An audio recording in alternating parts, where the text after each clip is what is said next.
Do you find yourself at all skeptical that the United States can fix man-made climate change? You've got some nerve on you there, apostate. We have found the witch, may we burn her! Global warming, I meant climate change. By popular request, this is a list of the top 5 myths associated with global warming, I mean climate change. Now, I know what you're thinking and or saying to your computer screens. Who are you? That's me. To create a video debunking climate change. You're no atmospheric scientist. See, the thing about that is, neither are you. Neither is this guy. My purpose here is not at all to pretend to be a scientist, but to get you, the viewer, to think about real science versus media hype. We're all gonna die. First off, here's the definition of science. Now, if you find yourself at all skeptical, a climate science denier is what you're labeled. Climate denier community. Climate deniers. Climate denial, Those who deny climate change. ignorant, out of touch, or crazy. Either you believe in science or you don't. Climate change deniers. It's important to note this label is applied to anybody who finds themselves at all skeptical that the current proposed legislation would do anything to curb imminent global warming, I mean climate change. Let me explain a little more. To be a science denier at all to the current climate change coalition, you merely need to be skeptical of any one of these 4 things. Number 1, that the Earth is warming. Number 2, that humans are the primary cause of it. Number 3, that it will have catastrophic results. And most importantly, number 4, that the only entity competent and fit to stop these results is the United States government or some international form of government. Unless you accept all of those points wholesale, you are labeled a science denier by the same people who often push the idea that gender is merely a figment of your imagination. But that's none of my business. Maybe you believe all of these points, and that's fine. I want to hear from you in the comments section, because unlike the current climate change coalition, I don't believe that my opponents should be jailed. What's your thought on jailing skeptics as war criminals? Well, we'll see what happens. Was it appropriate to jail the guys from Enron? Interesting. Okay, right? So we'll see what happens. Bill Nye the fascist guy. Bill Nye, the fascist guy. So I present to you the top 5 global warming, I mean climate change myths that you most likely believe. Consensus. 97% of scientists agree on climate change. Before we get to the fact that this is patently untrue, it's important to note that science isn't determined by consensus, it's determined by truth. There might have been consensus that the Earth was flat among certain circles. Truth revealed that it wasn't. Oops. There was consensus among many groups of Darwinians that black people were less evolved than white people and closer to our common ape-like ancestors. Truth revealed that's not the case. Just kidding.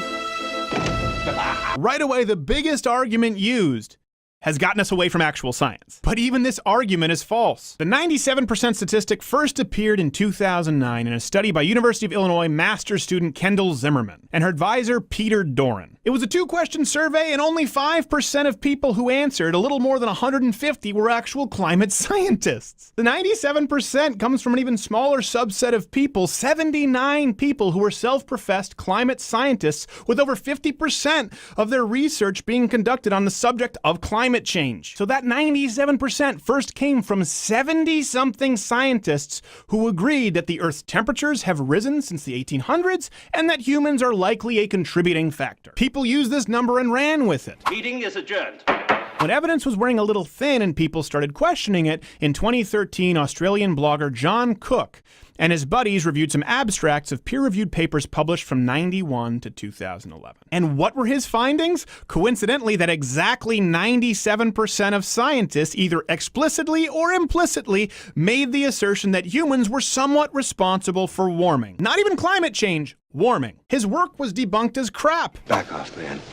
I'm a scientist. In the publication Science and Education in 2013, for example, David R. Legate, I don't know, I'm not racist, a professor of geography at the University of Delaware and former director of its Center for Climatic Research, and 3 co-authors reviewed the same papers as Mr. Cook and found only 41 papers, a whopping 0.3% of all 11,944 abstracts, or 1%. Of the 4,014 even expressing an opinion Certainly not 97%. That's it! I know you're thinking, what are you hiding? Isn't there more from which this 97% number came? No, there really isn't. All references available at louderwithcrowder.com. Okay, here's the point. Climate change advocates have a problem, and rightfully so, with a petition that was sent to the United States government with over 30,000 people claiming to have some sort of gripe or skeptical view of climate change. People on the left have said this isn't an accurate enough sample size, and there aren't enough people here who are actual atmospheric scientists. You know what? I agree. I think that's fair. So why don't we apply that same standard to this 97% consensus trash? It's true, just because someone's a scientist doesn't mean they know any more about actual climate science than you or me. I'm a botanist. You wouldn't have your gastrointestinologist perform your brain surgery unless, like non-climate scientist Bill Nye, your head is planted firmly up your ass. Bill Nye the douchebag guy. Bill Nye the douchebag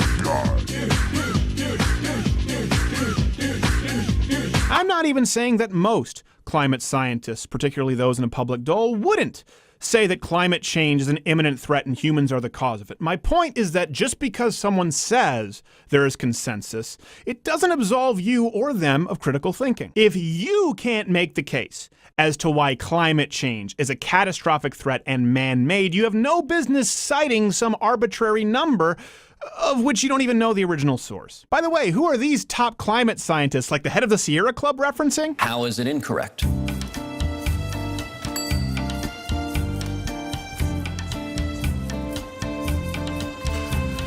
Based upon our experts, it's been refuted long ago, and it's not up for scientific debate. Interns, but that's none of my business. Myth number 2. You've heard this one everywhere. The ice sheets are melting. Truth. The Antarctic ice sheets are actually growing by billions of tons per year. Does that come to me from climate change denial /flatearthers.com? No, how about NASA?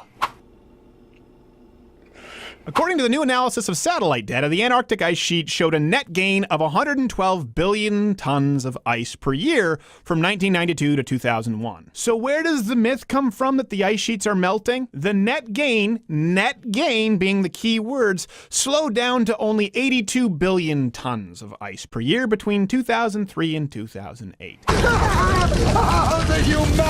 I know what you're thinking. Okay, numbers are relative and billions, it's hard to quantify. Let me give you the worst case scenario. The worst case scenario humanly possible. If the net gains continued to slow at the current rate without fail, it would still take over 3 decades for the Antarctic ice sheet to see any form of net loss. Just like contrary to Al Gore saying that Mount Kilimanjaro would have no snow within the decade, there's plenty of snow, still, year-round. Do we sometimes see it decrease? Absolutely. Anything close to catastrophic? Many scientists say no. Let's clip along here like you're still glad to be watching me. Myth! The polar bears are dying off. Truth! There are possibly more of these soulless killing monsters on Earth today than ever. Certainly since we've begun monitoring them. Oh, I'm gonna kill the bear. Say it, I'm gonna kill the bear. Again, all third-party references at louderwithcrowder.com. There was possibly a low of around 12,000 in the 1960s, with at least 25,000 on Earth today, likely much more. Also, it's one of the few species known to actually hunt humans. The hell are we keeping them around for? Say it, I'm gonna kill the bear. Say it. Say I'm gonna kill the bear. Say it! Science hat off. The polar bear myth was one that was easily sold through Disney films, where we could paint them as cute, cuddly little woodland creatures clinging to an iceberg in an attempt to get your kids to recycle. Don't show your kids this actual polar bear tearing apart this baby seal, tossing his lower intestines across the Alaskan tundra. If their population keeps growing, that won't be a seal, it'll be your son. Science hat back on. Kill all of them. I'm gonna kill the bear. Say it again! I'm gonna kill the bear. And again! I'm gonna kill the bear! Good. Myth number 4. Our current climate models are accurate, and our predictions have been stellar. I think you can guess where this one's going. We rely on a few organizations for these predictions, one of which is NOAA. They can't even accurately predict how many hurricanes there will be this year in Florida. We've tasked them with acting as our first warning system for retired French Canadians and old Jewish men in Hawaiian shirts, and their technology can't even get that right. Okay, what is wrong with the thing?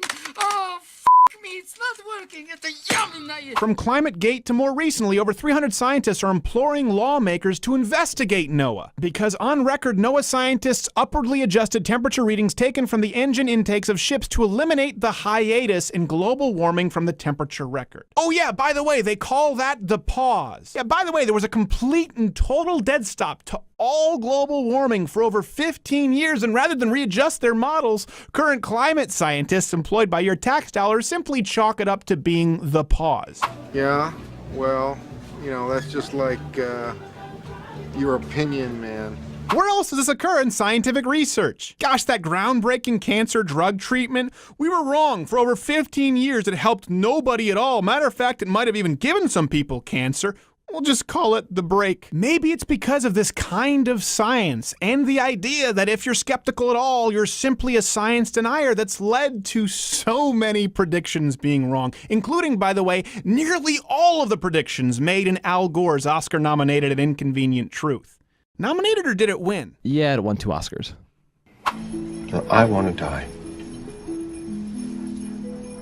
Which predictions, to rattle off a few, like Mount Kilimanjaro as we address the polar bears. North Pole still has ice. He didn't account for the 15-plus year pause, and the weather has not gotten worse. But you can go back to the 70s and find other doomsday predictions, like global cooling, overpopulation, and the mass starvation epidemic, which would have been spread by 1990. Well, funnily enough, I was just talking to my friend about that. Our speedometer's melted, and as a result, it's very hard to say with any degree of accuracy exactly how fast we were going. And of course, the constant predictions of resource depletion, peak oil, and possibly mass extinction. All of these have been made by either your federal government or very respected scientists since the 1970s up until now. When these predictions are verifiably wrong, as they nearly always are, do we recalibrate and say, you know what, maybe things aren't as imminent as we've said, or do we simply dismiss any dissidents as climate science deniers? They've made predictions. You and I and planet Earth has been the experiment. We've been able to test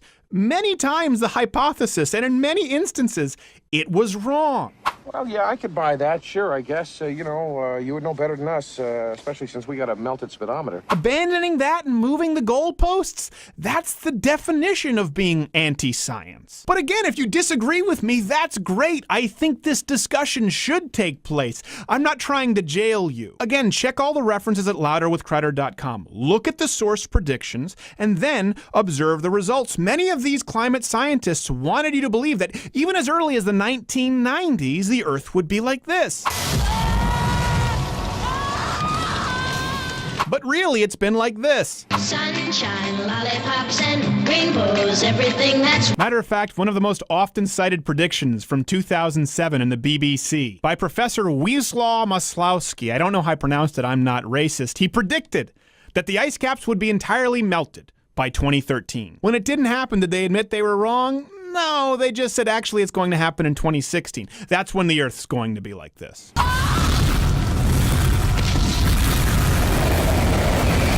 When crazy Harold Camping predicted the apocalypse in October 2011, it didn't happen. We laughed. When self-proclaimed scientists do the exact same thing, we say that laughing is anti-science. All of this brings us to our final and most important myth. Number 5. That national or international government is the only entity capable of solving imminent climate change catastrophe. After all, something on this large a scale could only be entrusted to the organization responsible for public schools, Medicare, and the post office. Let's start with the United States government. Who can solve it? The EPA? They've demonstrated that they're woefully inept to handle the tasks that have been given to them. Oh, how are those ethanol subsidies working out? You can find countless, very recent examples, like the over $2.2 billion in tax liabilities for green programs under the recent administration. One of the most notorious was Solyndra, who received over $500 million in government loans as an upstart green energy company when we knew that they very likely couldn't pay it back, but there was pressure on the government to lend to green energy. Now, I'm not against green energy, but when the government's tried to incentivize it and manipulate markets, it's turned out to be a disaster, as has been admitted in Germany. Maybe that's because sometimes the rush toward renewable green energy can actually be dirtier, as is the case often with wind turbines. How do they get created? How do they get put up? The Energizer Bunny can only take you so far. Hint: coal, oil, gas, that's used to create these things, which invariably end up being less efficient. Big government can't get out of its own way even when it has an entirely leftist legislature, as seen when they tried to put solar panels up on the Mojave Desert, but then there was gridlock because of an endangered species of tortoise. Crush the tortoise, grind the shell, turn it into energy. Let's skip a step and just burn the tortoises. Tortai? Better yet, feed them to the polar bears. Let's have one big furry bonfire. I'm gonna kill the motherfucker. The truth is that hybrid cars aren't necessarily greener than normal cars. How do you think they're built? Often from minerals and raw supplies that come from countries that are mining for them without any kind of government oversight. They're merely tossing a 12-year-old in between his break from making Nike shoes and hoping the roof doesn't collapse in on him, so they have to send in the canaries and create an obituary. Does that offend you? Not as much as this crap should offend your intelligence. And little Chen lost his life for nothing because the most green thing you could have done would have been to buy an old used car. Yes, over a hybrid, buy any old used car. A Datsun, a Toyota, a fucking Mustang, a fucking Buick, 4 fucking wheels and a seat. But instead, you demanded your white guilt mobile with poor handling. I want a fucking car right fucking now. This is the part where environmentalists ignore the crony corporatism. Like Elon Musk's growing capitalist empire being fueled by $4.9 billion in government subsidies. Shh, he's doing it for the people. And Tesla's not doing so hot. I can already see the comment section now. I must be funded by big oil, big energy, big gas, fracking. But guess what the truth is? Guess who can never actually give you an accurate account of what's currently happening with climate change and the subsequent government legislation? The people conducting research whose very job is predicated on the idea that climate change is an imminent threat. It's just like baseline budgeting with public sector employee unions and your local road work. Why don't you explain this to me like I am an 8-year-old? How often toward the end of the year do you see roads being dug up and people standing by idly not doing anything? The reason for that is a term that's called baseline budgeting. Let's say for a moment that those people did their work early and came in under budget. Well, next year, the federal, state, or local legislature would look at that and say, hey, we're being pretty efficient here. We can cut some funding and put it somewhere else where we might need it. To ensure that that never happens, these people run out the clock, make sure they spend the entire budget, and ask for more the next year. Why don't you explain this to me like I'm 5? That's why government programs virtually always grow and are never downsized or streamlined. If someone says, well, my government grant has resulted in the discovery that the Antarctic sheets are growing and there are more polar bears than ever, guess what? Thank you, sir. Your job is done. So instead you say, well, maybe there is more ice, maybe there are more polar bears, but it could get a lot worse. I need to study more in relation to climate change. Okay, break it down in terms of, okay. I think I'm getting you. Am I saying that's everybody on the dogmatic climate change side of the ledger? No, but I'm not the one saying that we shouldn't have a discussion and possibly anybody critical of my opinion should be jailed. Do you really think big oil and energy are going around giving me checks or every single person who's possibly skeptical of these points listed? Well, let me tell you why it matters to me to set the record straight. Because unlike the currently always shifting, goalpost-moving, cataclysmic predictions coming from the neo-environmentalist lobby, we know right now, we can observe statistically, scientifically, beyond any shadow of a doubt, that our current green legislation and proposed environmentally protecting legislation hurts poor people. Now, not just poor people in the first world. Sure, if gas goes up a couple of dollars per gallon and subsequently milk and all your goods and services, that's kind of inconvenient for you. For the poor kid living in Mexico who works all week to buy a gallon of gas, or the kid out there in the plains of Zambia who needs any kind of energy he can possibly get, it's a death sentence. Your white guilt and skeptic shaming actually hurts real lives on Earth today. So if nothing else from this video, maybe you'll be willing to entertain a discussion from both sides of the aisle. Maybe you'll go to louderwithcrowder.com and check out our dozens of sources. And above all else, maybe you will join me in the fight to kill all polar bears. I'm gonna kill the motherfucker. And that's all I have to say about that. Hey, if you like this video, subscribe by clicking the box that says subscribe, or click my face to go to louderwithcrowder.com to read the references. If you want to hear me talk more with my crew about climate change, click on episode 89. That's the full show. You could find that you like it. You could find that you've wandered into some strange, dark corner of the internet and immediately regret it. Speaking of dark, strange corners of the internet, there's a mystery box. Oh, what's that?